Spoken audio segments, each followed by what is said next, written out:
What's up, guys, and welcome to the second edition of the video newsletter. And I'm just happy to have you back here. I'm happy that you subscribe to this list.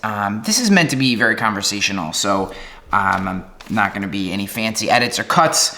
If this is the first one you're watching, and if you're subscribed to the newsletter and you're watching this and you don't like watching video, then sorry. But everyone seems to like the format, which is cool. I want to thank everyone who sent me, personal DMs and messages after last week's video.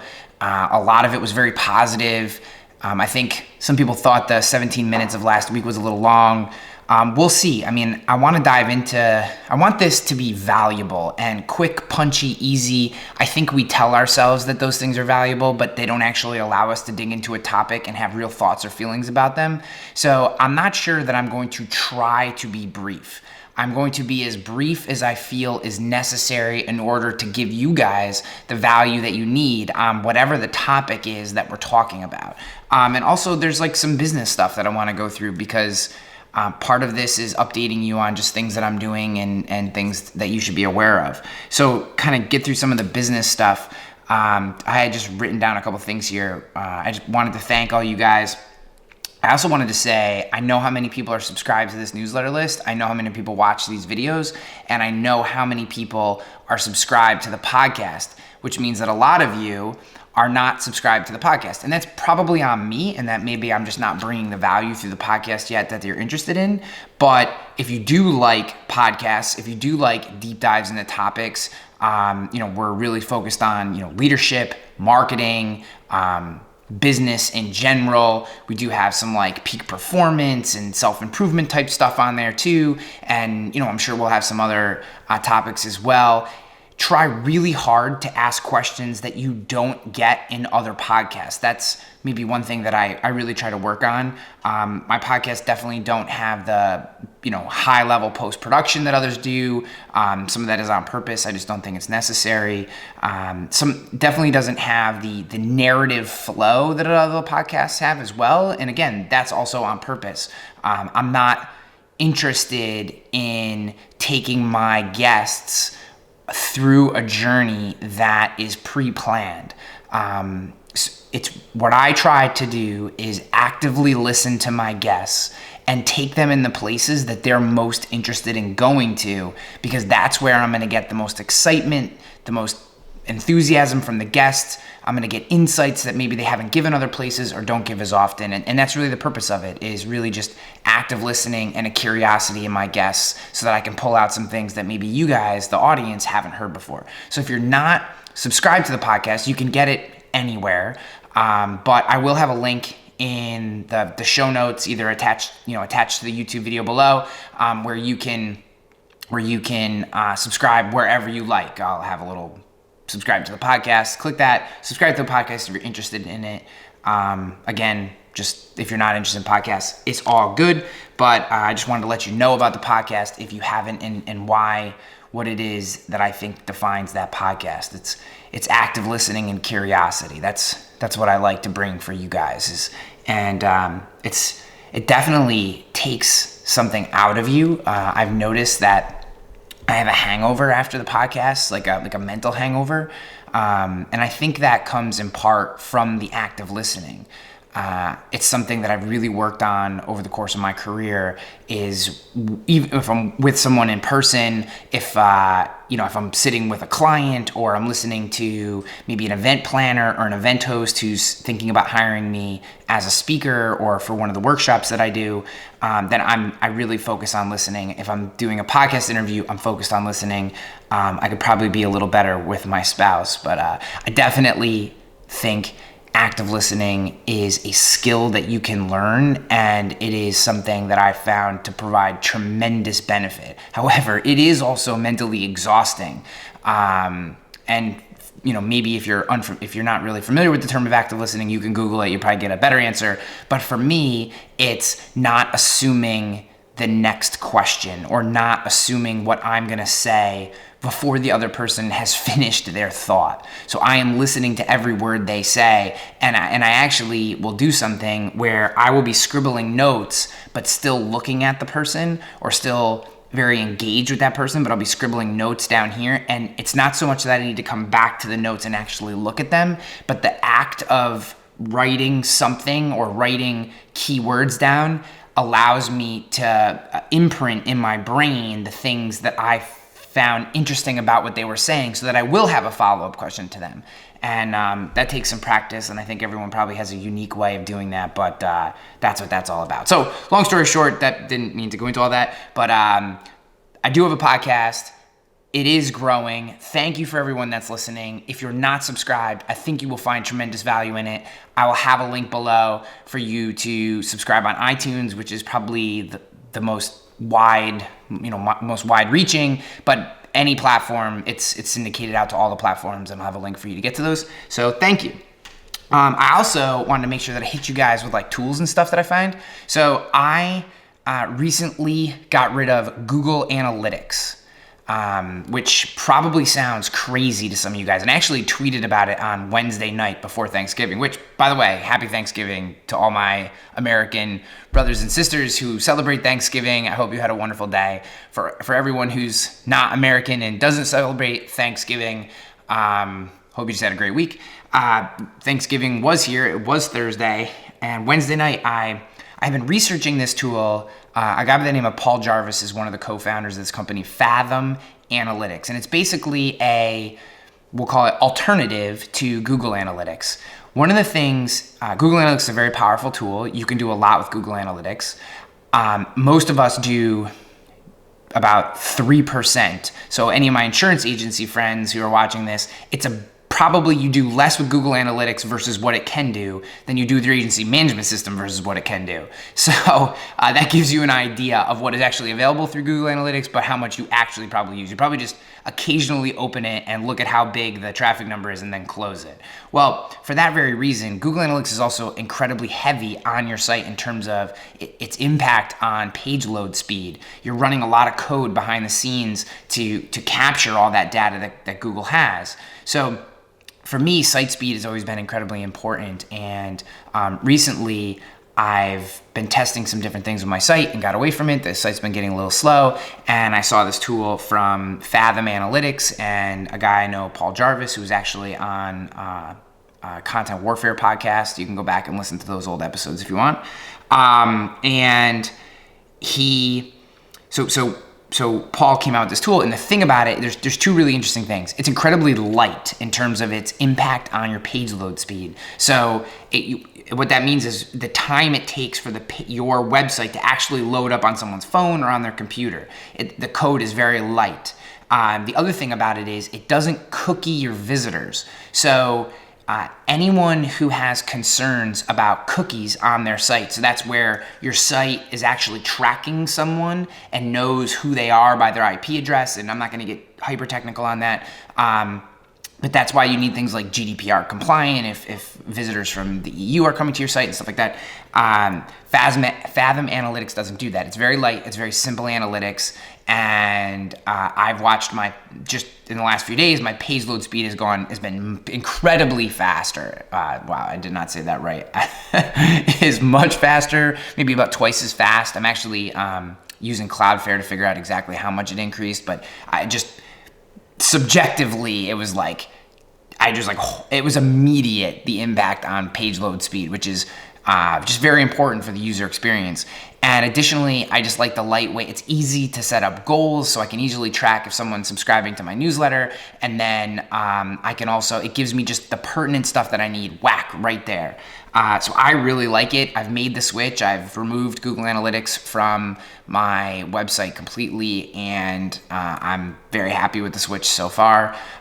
In terms of traffic, it hasn't seemed to impact my Google search results, my organic search results, so I have no qualms. It does come with a cost. It's $14 a month to me, $14 a month to drastically improve page speed, and to just have one less thing cookieing your visitors, which just feels like at some point all this kind of behind the scenes tracking that we're doing of our visitors. I know if you're using a Facebook pixel, you're doing it. I know if you're using YouTube or Google retargeting ads, you're doing it. So it is something that's happening. I'm actually considering how much of those things I actually need.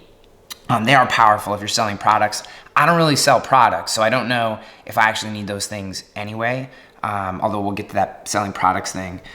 So all that being said, I think less cookieing, the better. I think faster page load speed, the better. And Fathom Analytics seems like a very secure, fast tool in order to give you exactly what you need without all the extra that 99.98% of Google Analytics users never use anyways, which is probably 100% of you watching this if you're anything like me.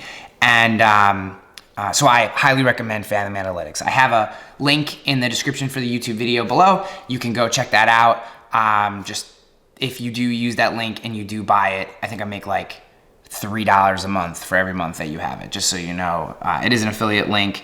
I'm not getting rich off of it. It mostly just lets me track. Like, I'm more interested in the tracking of who actually goes through and buys it and stuff. But just to give you that heads up. But I do recommend this tool. I am using it now, and I really love it. And the products that Paul Jarvis creates in general are of high quality, so I have confidence in this tool as well. So wanted to share that with you. I think that is the last of the business. The very last thing that I want to talk about before we talk about what this is actually about is two things. Last piece of like business is moving forward. I'm going to have timestamps in the comments below. So this episode, you'll see them, but you may not know what they are or why they're there. Moving forward, every episode moving into the future, I'll have actual timestamps that you can click on to skip portions. So if you just want to get to the meat and potatoes and kind of skip some of this intro business kind of stuff, then you can do that and watch the episode. I want you to get what you want out of it. So those will be in the first comment. So you link below, you'll see that. I'll have them there. I'm going to have that moving forward to make your kind of viewing experience everything that you want it to be. You can watch start to finish, that's fine, or skip ahead, or skip back to parts if you want to rewatch parts. Again, completely cool. And then the very last piece of business was some feedback I'm interested in from you in particular. And I guess, one of the things that I enjoy most is building communities. And what I mean by that is helping people of like mind find each other and help each other grow. Someone made a comment the other day. They posted like 9 insurance professionals, some of the best in the business doing the best work or whatever. And I had posted underneath in the comments, I was not one of those people, these are some of the best. And then I did like clapping hands emoji or whatever. And then I think it was Billy Williams. I think it was actually Billy Williams' post, and then underneath Billy Williams said, "Don't worry, Ryan, in a couple of months you'll be on this list too." And my response to him was like, I could, and I mean, with all due respect to Billy Williams, I love him to death, and I know he meant that as a positive thing, and I took it as a positive. That being considered the best at anything has never been my goal ever. If it was, I would be way more focused on one particular thing than I am. I'm much more, I like so many different things that I'm probably never going to be the best at any one of those given things, and I'm completely okay with that because being the best has never been my goal. My goal has been to help those people who want to be the best get to that point. In particular, the areas of leadership, marketing, sales. These are the areas that I can really help people in. It's where, so I have 3 new keynote speeches coming out. New one is Crush Customer Experience. That's the one that I was doing like a year and a half ago, kind of with some new pieces put into it. That's particularly around how to create content that interweaves with your sales team in order to like dominate your space, right? So it's kind of creating a customer experience through content and sales to drive growth. That's one I've done for a while. The 2 new ones are action is the answer. How do we start putting in place the processes and habits to take action to motivate our teams, to motivate our organization, and really, in the words of Tamsin Webster, create the conditions for success. How do we create the conditions for success? It's really oriented towards leadership of both our own individual world. So the concepts applied to, like, say, John Smith creating the conditions for personal success, and for leaders inside an organization who are trying to create conditions for success in their businesses. I think that's going to be a lot of fun. And then the other one is more of a workshop, breakout session type of topic, and it's everything you need to do before posting more on social media. So it's diving in to the particular things around brand positioning, establishing the, what technology, processes, and procedures do you need to have in place so that your business is properly set up, so that when you do start actively marketing, when you do start, pushing YouTube ads, pushing ads, if you buy leads, if you're doing content, if you're setting up referral partners, whatever you're doing, when those opportunities come into your business, how do you put your business in a position so that you can capture them, so that you have a high conversion rate, so you're creating a high quality experience, so that you're cross-selling, so that you're upselling, maximizing the impact and revenue from the opportunities that you're presented with. I'm very excited about those. So I'm way off track here, but my purpose was saying it. The work that I did when I was with Agency Nation was always about building a community to help people grow. That's the presentations, the workshops that I do, the consulting clients that I have. That's what we're trying to do. And I had, as it just is, I don't know if it was because of the video or what, but I had 3 people reach out to me last week after last week's video newsletter who were like, they basically said the same thing, and I appreciate all of them. They were, they all said, like, I wish that you had a thing for me to buy so that I could get more and dig deeper. And I don't know what that thing is yet. Like, I have struggled with, do I create a Patreon page where people get extra whatever? Do I go and create a Mighty Network where people buy in and it's like a membership community, and it takes it to another level? I mean, all this content that I create for free is amazing, and I'll probably always continue to do it. But is there a way that I can help people on a more intimate and specific basis, so that they can go to the next level? I don't know what that looks like. I am considering that. There are aspects of that scare me. There are aspects of it where just like the economics doesn't actually work incredibly well. And there are already some good ones out there. So I have to, so there's some competition too. Not that I'm scared of competition, but, if there's already a good product in the marketplace, like how much better can mine be? I don't know. So I have to think about that. If you have ideas for what, for that, I'd be interested. You can leave them in the comments below in the YouTube video, or just DM me, or just email me, ryan@ryanhanley.com. Obviously, you guys can always get at me whenever you want. That's what I'm here for. So it's okay. So that's the last piece of business. I'm thinking about that. So everyone who sent me those messages know that they were not lost on me, that I've put a lot of thought into them. I still don't have a firm grip on what that could be, and what the differentiator would be to make them valuable, and at what amount of money is the time that it takes to make those things. What's the value trade? How does that work? And is that where I want to spend my own time? A big part of me says yes. Another part of me says I have a lot of other projects that I want to work on as well. And I'm just not 100% sure on that yet. But I will continue doing this because this is like my favorite thing. And we've probably been talking for way too long as it is already. That's so much business. I'll try to cut that down in the future. Let's get to what I really wanted to talk to you about. The topic that I think we need to be preparing for. And this came up briefly and is really what sparked me to talk about it here in the video newsletter, in the podcast episode that I did this week with Zach Gould. I'll have that linked up below as well, so you can check that out, listen to the whole thing. Zach Gould is one of the co-founders of G&N Insurance. He's an incredible entrepreneur. He is also one of the co-founders of Babylon, which is a tremendous business business growth program specifically for independent insurance agencies. And him and his partner, Matt Namoli, do incredible work.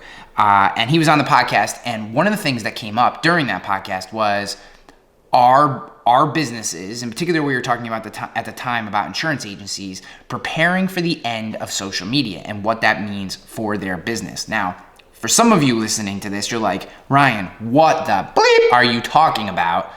Because I literally just started doing social media and now you're telling me it's on its way out. Well, let's put that in perspective. The end of social media is 5-10 years out. Actually, Gary Vaynerchuk came out a few weeks ago and mentioned, kind of in passing at first, and then he did a few more veins of content about it, that he sees social media as we know it being a useful, organic resource for growing our business to be over inside of 10 years.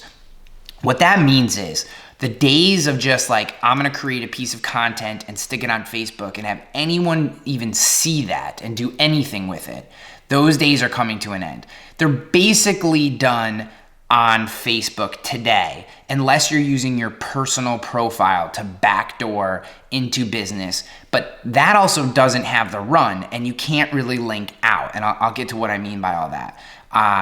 Instagram's organic reach, like posting an image on Instagram, that has been slashed by like 75% since the spring of 2019. Additionally, they just came out and said that reach meaning the number of people who have the potential to see a story, an Instagram story, the thing that everyone does vertically and you watch, the stories has been cut almost in half. So, and then you have Twitter, which is okay, but has its own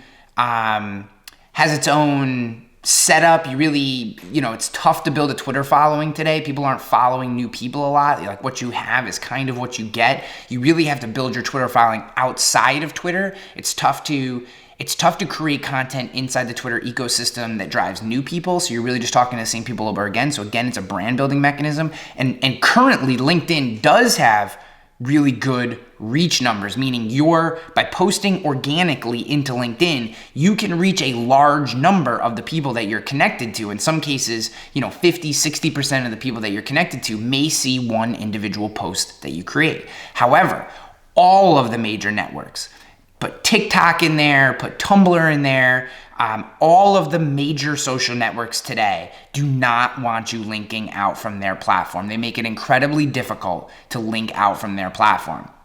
Now, I did an experiment the other day in which I posted I posted like a written post with like a nice catchy image, and I put a link in it, and then I did a similar post of similar quality and kind of eye-catchingness. And again, there's a little bit of subjectivity to it too. Let's just say in general, they were pretty close, except I didn't have a link into it. And we are talking about 600-ish people seeing the one with a link in it and 3,000 people seeing the one without a link. And guys, this is because LinkedIn does not want you taking people outside of LinkedIn. They want the engagement. They want the traffic. That's how you see the ads. That's how you click into buying their premium account. That's how they make money, is you on LinkedIn. You sending someone from LinkedIn to your website is not what LinkedIn wants. Same thing goes for Twitter. The same thing goes for Facebook. Same thing goes for Instagram. They want you in their ecosystem. Now, today, you can still, social networks as an organic driver of traffic to your website, unless something goes viral, which means people are sharing it, usually is not the case for positive content for your business. Unless something goes viral, you are not going to get tremendous reach or tremendous traffic back to your website, where most likely people are going to do a deep dive, learn about your product, and hire you. So the next thing you have to do is ads. Well, ads are becoming increasingly more expensive. At Facebook and Instagram, the market is still underpriced, in my opinion, but is rapidly becoming fair market value for ads. YouTube is still, I would say, under, probably for a while, specifically because people are uncomfortable creating YouTube ads. Google ads, like actual ads that you see in search, are probably overpriced, depending on your marketplace. So the whole point here is social media as a tool to drive traffic to your business, to generate new leads, is drying up without paying, and it's happening fast. And so all that's really left for social media, again, I shouldn't say all, what social media is rapidly becoming is just a branding tool. It's just a place where you can create content, share stories, share ideas, share experiences, case studies that keep people in those ecosystems, in the ecosystem of LinkedIn, of Instagram, of Facebook, what have you, Twitter. So then your name recognition, whether it's your brand name, your business name, or your individual name, is elevated. People see you as a thought leader, and then they may do the hard work of clicking to your profile, clicking through to your website, or if they see you as a speaker at a conference, or they see your billboard somewhere, or they hear your name on a podcast, now they're going to examine more because they've seen you in that space. That's a multi-step process. We're talking about a non-linear path to results, and that becomes very difficult for anyone who is operating with a traditional mindset. And this is a big, big problem, because most of you, even though I love you and you're here, most of you probably default to a traditional model when you think of how you market your business. And to think that you would spend time on a platform, say like LinkedIn or like Twitter, creating content that is there 1 second, gone the next, and could have just these small iterative brand hits, and that you have to do that over and over and over again and hope that somehow serendipitously someone sees you on a podcast, sees an article you posted on Medium, or watches a YouTube video, or sees you at a conference, or what have you. Like the idea that the path to sales could be that non-linear could be overwhelming, and I understand that. But what we have to do is prepare for this day, because it's coming. And the same is true with SEO and organic search. Now, 54%, this is going to blow your mind. It's something like, I will find out the exact number, and if you're interested, ask the question below. I'll put it in the comments when I find it. But something like 54% of clicks on an organic search result. So someone types in Albany home insurance. Only 54% of the time will someone click on an organic result that takes that person to a website that isn't a Google property or an ad. Only 54% of the time. That's insane. That is absolutely insane. That means the other 46% of the time, they're clicking through to a Google map or to an ad, like one of the first four positions that people pay for, or something else that isn't taking them potentially to your website if you're doing solid SEO. And most people don't even do solid SEO. So, this is where, and this has spurred, this statistic has spurred a lot of thought leadership from really smart people. Like Rand Fishkin is actually the one who posted the original stat, which I will find that. I'll have that linked up below. Seth Godin wrote an article called The Google Tax, and I'm going to have that linked up below. Absolutely read that. And then Ben Thompson, who writes the incredibly smart Stratechery. I don't know if I'm mispronouncing that. I apologize, Ben. I've never actually heard him say the term of the site. I've only ever read it, but I've been a subscriber for a while. Stratechery is an incredibly well thought out newsletter site, and it's called the Google Squeeze. And he goes even deeper into the business reasons as to why Google is kind of squeezing out organic search and what that means for people's websites. So where we have to go in this world is creating our own ecosystems, right? Creating our own ecosystems. Now, there are kind of non-digital ecosystems that you can create, and that might be things like creating referral partners with mortgage brokers and real estate agents, and these like ephemeral networks or really solid networks that we create with different organizations to transfer referrals back and forth. That's a closed loop network that you have created in order to drive business. If you're going to do that digitally, the days of using other people's open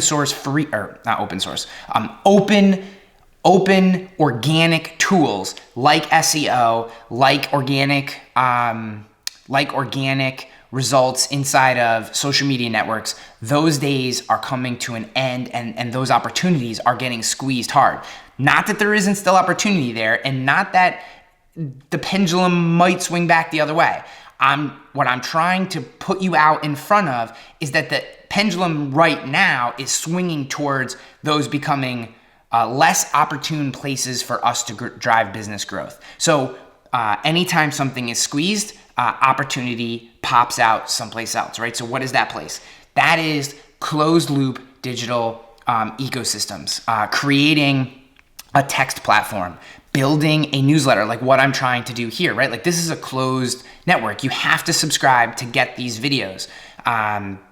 Because it's email, I have a deeper access to you potentially, and more of an ability to reach you so that you can see what I'm trying to create and do and share with you, right? Text is another one of those platforms. And then the third one I think is these community platforms, which I talked a little bit about earlier in the video. What I'm considering is something like building a Slack community, building a paid membership community, building like a Mighty Network, which is another tool. I think Facebook groups are good right now, but at any given time, Facebook can throttle those down. LinkedIn groups have always been a disaster. I do not want to get involved in those. So this is another reason why I'm still hesitant to dive into certain things. But these are the places that we need to start to build digital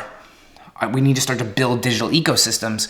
Otherwise, if we're still relying on a witty Facebook post or a tweet or posting into LinkedIn, even the ad platforms associated with those networks, those opportunities are going to become more expensive and less fruitful for the foreseeable future. Now, I am assuming that at some point they will start to swing back, but maybe they don't. Either way, to get out ahead of this, start creating ecosystems that you own, that you have some control over, that people can't take away from you as much as that's possible. That is my best advice to you. I think this is not an easy thing to do. If you're a small business, you're probably, sitting there like this going, Ryan, what the hell are you talking about? Like, how am I supposed to do that? We can talk about that more in the future. It's one of the things that Hanley Media does. And it's one of the things that I'm doing for the clients that I have right now. So helping organizations create these ecosystems and communities is really what is one of the sweet spots of my expertise. And I look forward to doing that more in the future. But for your business, if you're listening to this and you're thinking out past tomorrow, this is absolutely something you need to get out ahead of. Take some time, read the articles that I have linked up below, make your own decisions, but I absolutely believe that this is something that's coming, and I want you to know about it, and you know about it first because you're subscribed to this video newsletter, and I love you for subscribing to it. Please subscribe to my channel as well. Click the little notification button, because that way when I post anything publicly, you get notified about it. Thank you for subscribing. I love you for subscribing. Please tell all your friends. I'm out of here.